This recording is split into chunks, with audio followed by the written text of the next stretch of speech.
but some objective other information. And that happened with regard to the state's budget, and it happened with regard to education. And as we begin to do that, we're going to find solutions that nobody's even talking about today. Turn the fire off, get out of the pot of boiling water, and start to hop around in your business and start to think about how prosperous you'll be. Don't be deceived, and don't let the seed of fear be planted in your life. You know that the principles in the Constitution are true. You championed and you applauded the idea that private property ownership is an essential element of freedom. Be courageous to stand on that. Hold your state reps and your state senators accountable so that we get a piece of legislation in that first session that rescinds the authority to levy a property tax and creates the authority that local government needs to do what it needs to do. We win this race on March 2nd with a clear and decisive victory. We're not going to have any trouble getting that legislation through.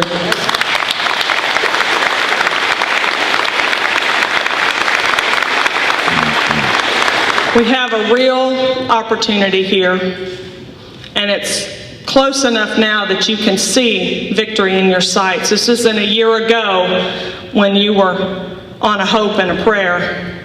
There's still a lot of hope and a lot of praying going on, and that needs to continue. But I've been saying all over Texas, you continue to do what you've been doing. You stand shoulder to shoulder with We Texans, with common sense, common values, hard-working neighbors. Stand shoulder to shoulder, work hard, dig in. We're going to win this race. Thank you all very much.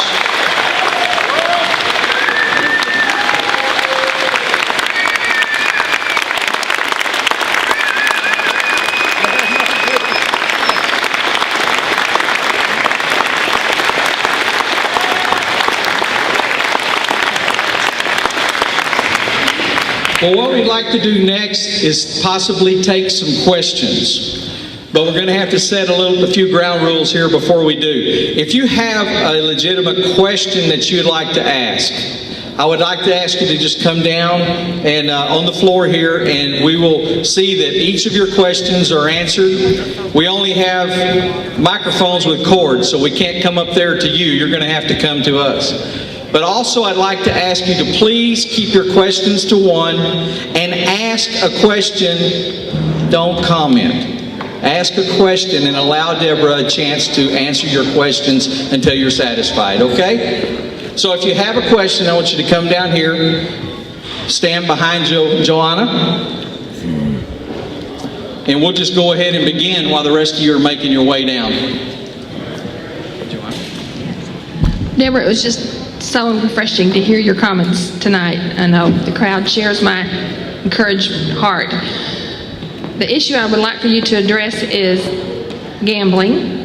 The answer that is on the free market guide that's in print all over our state, I want to be able to clarify to my friends on Facebook and my sphere of influence that issue. The Constitution of Texas prohibits it. It is against the Constitution.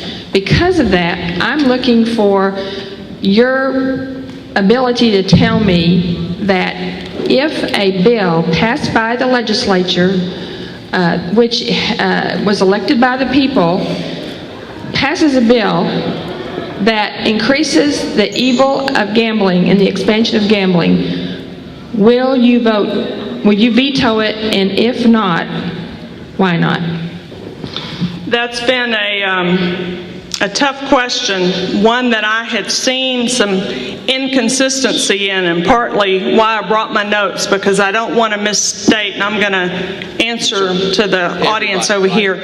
I agree with you. I have gone back to the Constitution a lot. Texas Constitution is thick, We've got several different versions out there. We draw primarily from the one from 1869, and I want to read to you section XXVII, I think that's 27, isn't it? Section 27 of the Constitution in 1869, the legislature shall not authorize any lottery and shall prohibit the sale of lottery tickets. Anybody see a problem with that?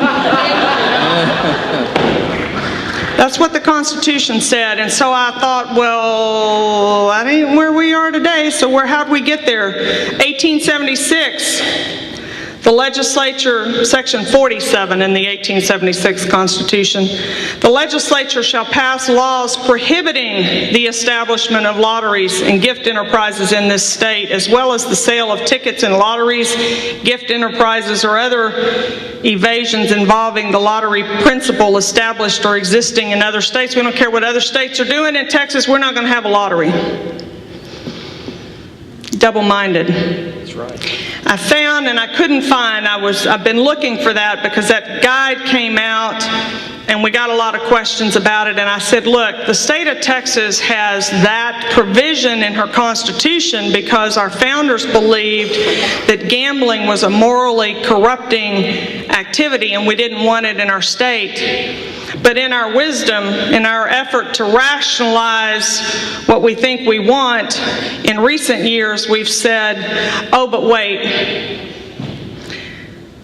Section 47 still, working off of the 1876 version as now amended, the legislature shall pass laws prohibiting lotteries and gift enterprises in the state other than those authorized by sections B, D, and E.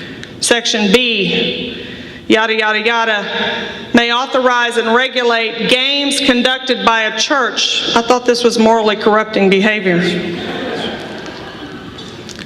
The job of a constitutional republic is to pass a fair and just set of laws. Now, either we're going to decide that it's morally corrupting and we're going to have laws that are consistent, or we're going to have unjust law.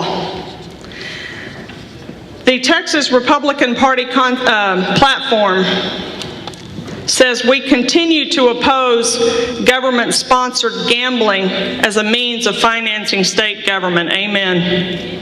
Amen. It goes on to say we oppose any further legalization, government facilitation, financial guarantees, on, and we strongly oppose any gambling to fund public education. We've got a real conflict here, folks. It's okay if you're a Democrat. And if you're a churchgoer, you can participate. Your church can participate in that morally corrupting.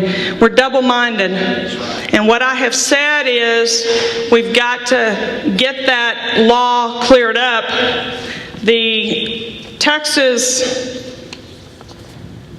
District and County Attorneys Association, this article is from, I don't see the date, 2008, July of 2008. They say the law is so convoluted because when you get over into the penal code, it begins to talk about all of these exceptions. Law enforcement can't even enforce gambling law in Texas because it's okay if it's a raffle. Wait, is it... Special drawings are okay, but raffles are not okay. You know, it's just a mess. And I thought their conclusion was interesting. It says juries, when you do get to trial, and we still have those trial by jury of your peers, juries may be less than enthusiastic about convicting an operator of a game room or a card room when in their minds no one was injured and no victims were involved. Of course, these operators are violating the law and making thousands, if not hundreds of thousands of dollars off of their own illegal enterprise. Here's the thing that concerns me. It's only a matter of time before this criminal activity invites myriad related crimes such as assaults, robberies, murders, none of which are victimless. We better clean up our law so that we have fair and just law. And I think there's a There is a prevailing sentiment in the Republican Party platform, and here's another discrepancy where I see we are double-minded.